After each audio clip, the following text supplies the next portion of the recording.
বাম মহিলা নেত্রী সুশীলা গোপালনের মৃত্যুর দিন পালন করল নারী সমিতি। তিনি ছিলেন সারা ভারত গণতান্ত্রিক মহিলা সমিতির প্রতিষ্ঠাতাদের মধ্যে অন্যতম এবং সারা ভারত গণতান্ত্রিক মহিলা সমিতির প্রথম সম্মেলনের সাধারণ সম্পাদিকা।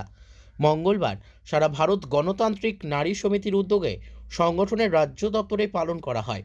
সভার শুরুতে ওনার প্রতিকৃতিতে পুষ্পার্ঘ্য অর্পণ করে শ্রদ্ধা নিবেদন এবং 1 মিনিট নীরবতা পালন করেন উপস্থিত নারী নেতৃত্বরা।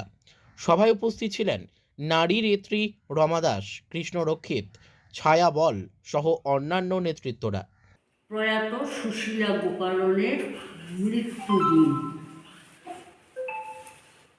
আমরা আগে কখনো সুশীলা গোপালনের মৃত্যুদিন আমরা পালন করি নাই, বা আমাদের অল ইন্ডিয়া কমিটিও সেরকমভাবে এটার প্রতি মাইন্ড অ্যাপ্লাই করা, মনোনিবেশ করা সেটা করে হয়নি, হয়তো হয়েছে।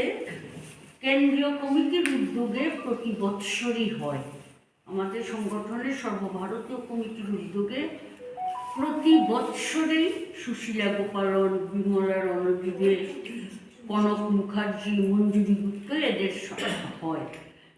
এবার আমাদের সর্বভারতীয় কমিটি একটা আহ্বান জানিয়েছেন যে আমাদের প্রবীণ নেত্রী যারা, তাদের সকলের প্রতি শ্রদ্ধা জানানোর জন্য তাদের অন্তত স্মরণ দিবসটা পালন করা।